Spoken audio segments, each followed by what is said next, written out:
You're standing in an optical store. The lighting is soft, warm, designed to make everything on the shelf look better than it actually is. Glass cases line the walls, sunglasses arranged like jewelry. You pick up a pair of Ray-Ban Wayfarers. The frame feels solid in your hands. The lenses are dark and clean, the hinge is tight. You flip the price tag, $249. You wince a little, but you tell yourself they're Ray-Bans. That's just what good sunglasses cost. Your parents believe the same thing. Their parents probably did too. It's one of those prices nobody questions, because everybody around you accepts it as normal. Here's the problem. You're wrong. Industry insiders and optical trade reporting have repeatedly put the real manufacturing cost of a mass-produced frame like that somewhere between $5 and $15. The plastic or acetate, the metal hinges, the tiny screws, the logo stamped into the temple arm.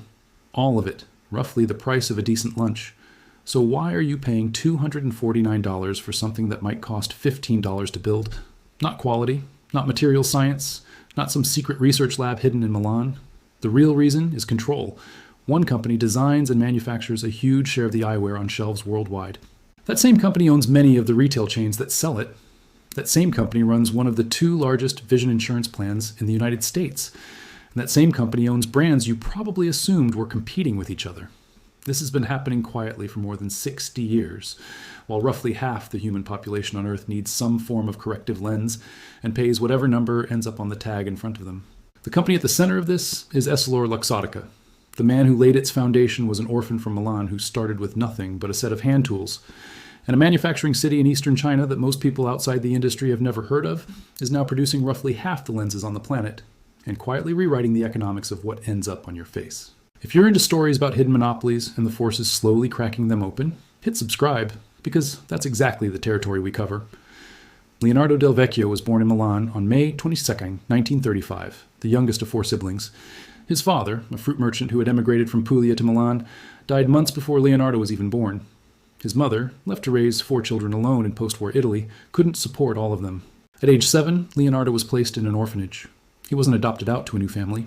He simply grew up there, inside an institution, without the safety net most children take for granted. At 14, he left to apprentice at a small tool and die shop, learning to cut, shape, and press metal by hand, the kind of precision work involved in making molds, hinges, and other tiny mechanical components. It wasn't glamorous, and it didn't pay well, but it gave him a trade that almost none of his peers had, and an intimate, hands-on understanding of exactly how small metal parts get made cheaply and reliably at scale. In 1961, at 25 years old, Del Vecchio opened a small workshop in Agordo, a town tucked into the Italian Dolomites, surrounded by mountains and not much else. He wasn't making complete glasses yet, just metal components for eyeglass frames, hinges, temples, nose pads, sold wholesale to other eyewear manufacturers, scattered across northern Italy. He named the company Luxottica. Over the following decade, the business evolved in careful, deliberate stages. Making parts became making complete frames. Making frames for other labels became making frames under his own brand. And eventually, building one brand became something much bigger, buying other people's brands outright. Each move was calculated by a man who understood tooling, margins, and distribution better than almost anyone else in the industry, and who never seemed to stop building even after he'd already achieved more wealth and reach than most executives ever will. In 1990, Del Vecchio listed Luxottica on the New York Stock Exchange, not the Milan Exchange, not London, but New York, because that's where the deepest pools of capital sat, and because the United States was already the largest eyewear market in the world. He reportedly told an interviewer around that time that if you're going to set sail, you choose the biggest sea available to you. The listing gave him access to serious capital, and he immediately put it to work acquiring companies. Vogue Eyewear came in 1990. In 1995, Luxottica launched a hostile takeover of the United States Shoe Corporation, the parent company of LensCrafters, completing the deal for roughly $1, $4 billion. It was a bold, aggressive move that gave Luxottica its first major foothold inside American retail, instantly adding hundreds of optical storefronts across shopping malls throughout the country. The original transcript claimed Luxottica acquired Ray-Ban through that same U.S. shoe transaction. Verified reporting shows these were 2 entirely separate deals. Luxottica bought LensCrafters via U.S. Shoe in 1995. Ray-Ban arrived 4 years later in 1999, when Luxottica purchased Bausch & Lomb's global sunglass division, including Ray-Ban, Revo, Killer Loop, and Arnett, for $640 million in cash. At the time of that 1999 sale, Ray-Ban was a faded, struggling brand. Bausch and Lomb's overall share of the premium sunglass market had slipped to around 40% from a much stronger position a decade earlier, and Ray-Ban itself was being sold cheaply through gas stations and drugstores, priced around $20 to $30 a pair. The moment Luxottica took ownership, the strategy flipped. Ray-Ban came out of the drugstores. It went into Sunglass Hut and LensCrafters, both eventually part of the same corporate parent, and got repositioned as a premium aspirational product. Within a few years, the same Wayfarer frame that once sold for under $30 was retailing well above $150. Today, it commonly sits above $200. The hinge is functionally the same. The lens material is functionally the same. What changed was who controlled the shelf, the marketing, and the story told to the customer standing in front of it. Luxottica added in Sunglass Hut in 2001, instantly gaining thousands of specialty retail locations across shopping malls and airports worldwide. By the early 2000s, the company controlled a scale of physical eyewear retail that virtually no competitor could match, and that scale became the leverage behind its next and most revealing acquisition. In the early 2000s, Oakley was an independent, athlete-endorsed performance eyewear brand, popular and genuinely profitable, with a meaningful share of its retail volume flowing through Sunglass Hut. Then a pricing dispute broke out between Oakley and Luxottica over wholesale terms. The specifics were never fully made public, but the outcome was unmistakable. Luxottica pulled Oakley's products off Sunglass Hut shelves. Oakley lost access to one of the largest specialty sunglasses retail networks on the planet almost overnight, and its publicly traded stock dropped sharply as investors reacted to the loss of shelf space. Then, in June 2007, with Oakley's share price still depressed from that retail dispute, Luxottica acquired the company outright for $2. $1 billion, or $29. $30 a share, roughly an 18% premium to the recent trading price, but still a discount compared to where Oakley's stock had traded before the shelf space fight began. Jim Jannard, who had built Oakley from a garage business selling motorcycle handlebar grips back in 1975, watched his life's work get absorbed into the very company that had just helped squeeze its market value down. Once Oakley was inside Luxottica, its products went straight back onto Sunglass Hut's shelves and prices climbed again. The message to the rest of the eyewear industry was hard to miss. Challenge Luxottica on wholesale pricing or shelf access, and you risk watching your public valuation collapse right before a buyout offer lands on your desk. After Oakley, the licensing side of the business accelerated. Chanel, Prada, Versace, Giorgio Armani, Burberry, Dolce & Gabbana, Ralph Lauren, Tiffany & Co., Michael Kors, Coach, Bulgari, Valentino, and Tory Burch are among the dozens of major fashion houses that, over the years, signed licensing partnerships with Luxottica. The arrangement is straightforward and repeats across every deal. The fashion label lends its name and design language. Luxottica designs, manufactures, and distributes the actual physical eyewear, and the finished product lands on shelves the company frequently owns itself. The fashion house collects a royalty check. The customer pays a substantial premium for the logo stamped on the temple, even in cases where the frame rolled off a production line only a few feet away from a cheaper house brand pair, using nearly identical components. In 2018, Luxottica merged with Essilor, the world's largest manufacturer of optical lenses, in a deal reportedly valued at around $49 billion, forming Essilor-Luxottica. The combined company now controlled frame design, lens manufacturing, and a huge share of eyewear retail distribution inside one vertically integrated structure, a level of consolidation that drew scrutiny from consumer advocates and antitrust commentators at the time, some of whom warned publicly that the merger would combine the world's largest eyewear brand portfolio with the world's largest lens manufacturer under a single roof. And there's a piece of the puzzle most consumers never think about: insurance. Essilor-Luxottica owns EyeMed Vision Care, the second largest vision benefits provider in the United States, with roughly 43 million members and acceptance at more than 30,000 optometry locations nationwide.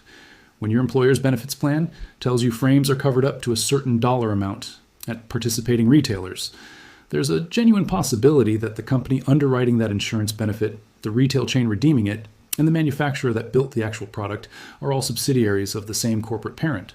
It's worth noting the picture isn't universally agreed upon. Fact-checking outlets and market analysts have pushed back on some of the more extreme viral claims about Luxottica's market share, with estimates ranging from roughly 10% up to figures far higher, depending on which segment, frames, lenses, retail, or insurance, is being measured and in which country. The company itself has always maintained it competes in a genuinely contested global market. Still, picture this kind of structure in another industry entirely. Imagine a single automaker that also owned a large share of the country's dealerships, ran a major auto insurance provider, and set prices with limited serious competition on the lot. That would be front-page antitrust news within days. In eyewear, it barely registers with most shoppers, because few consumers ever connect the brand on the frame to the store selling it, and the insurance plan quietly steering them there. By the time Leonardo Del Vecchio died of pneumonia on June 27, 2022, at age 87 in a hospital near Milan, he was widely counted among the wealthiest people in Italy, with Forbes estimating his net worth at roughly $24 billion at the time of his death. EssilorLuxottica's full-year 2024 revenue came in at approximately $26, $5 billion or roughly $28, $7 billion at prevailing exchange rates. The original claim of over $28 billion overstated the euro-denominated figure. The verified 2024 revenue in euros was $26, $5 billion, which converts to roughly $28, $7 billion in US dollars, a mix-up that likely came from blending the two currencies. The company Del Vecchio built kept growing steadily without him at the helm. Global competition? The city. Quietly undercutting the monopoly. Now, here's where the story shifts, because everything described above would be essentially permanent and unshakable, if not for a manufacturing hub in eastern China that most Westerners have never heard of. Danyang is a county-level city in Jiangsu province, roughly a 2-hour high-speed rail ride west of Shanghai. Its population sits under 1 million. Nothing about the skyline or the surrounding farmland suggests any kind of global economic importance, but Danyang carries a nickname inside the trade, the eyewear capital of the world. And the production numbers back that nickname up in a way that's genuinely hard to overstate. The city produces more than 400 million spectacle lenses every single year. Chinese state media and independent trade sources consistently place that figure at roughly half of total global lens output, and somewhere between 70 and 80% of everything manufactured inside China. Danyang also produces well over 100 million eyeglass frames annually. The local eyewear cluster includes more than 1,600 companies, employs upward of 50,000 people directly, and by 2024 and 2025 was generating close to $8 billion in annual output value, according to Chinese state media reporting. Exports alone topped $660 million in 2022, up nearly 19% year over year, even through pandemic-era supply chain disruption, and have continued climbing since. The industry's roots trace back to the 1960s, when young, technically trained workers who had learned lens grinding in optical factories in Shanghai and Suzhou were relocated to the countryside during a period of political upheaval in China. They brought precision optical skills with them into a rural area that had none, and small workshops began appearing. Neighbors taught neighbors, families taught families. By the 1980s, Danyang had developed a genuine cottage industry in eyewear manufacturing. Inconsistent in quality at first, basic in equipment, but cheap, and growing fast enough to attract national attention. Through the 1990s and 2000s, local government investment, foreign technology transfer, and partnerships with universities in Shanghai and Nanjing pushed quality standards up dramatically. In 2014, a Danyang-based firm called Dingxin Machinery developed China's first domestically produced coating machine for spectacle lenses, the equipment responsible for applying anti-reflective and scratch-resistant coatings, breaking a long-standing technology monopoly held by manufacturers in Germany, Japan, and South Korea. That single breakthrough mattered enormously because coating technology had previously been one of the last remaining barriers, separating cheap Chinese lenses from premium Western ones. Today, Danyang factories don't just make basic uncoated lenses. They produce multi-layer optical coatings, blue light filtering treatments, UV protection, and precision grinding tolerances that match the specifications advertised by premium Western brands. Industry observers and trade publications have repeatedly noted that the performance gap between a Danyang-made lens and a comparable European or Japanese lens has narrowed to the point where most consumers, and even many practicing opticians, can't reliably tell the difference without checking the packaging. Some of the very same factories that supply Chinese domestic eyewear brands also produce lenses that end up under entirely different branding, inside frames sold through Western optical retail chains. Two consumer-facing companies illustrate how this manufacturing base translates into real disruption for shoppers. Zenni Optical launched in 2003 with a simple model: source frames and lenses directly from manufacturers, sell finished prescription glasses online, and skip both the retail rent and the fashion house licensing fees that inflate traditional pricing. A complete pair with prescription lenses starts at $6.95, a price point the company has kept remarkably stable since its founding, and the average completed order runs around $40.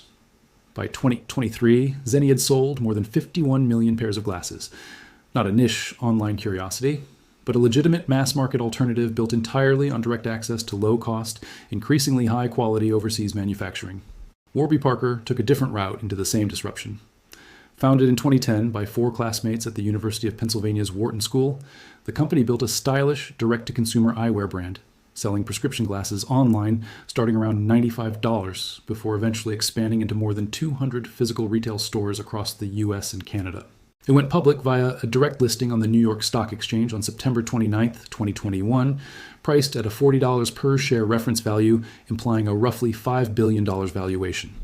Shares jumped about 36% on their opening day, pushing the company's market value to somewhere around $8 billion by the closing bell.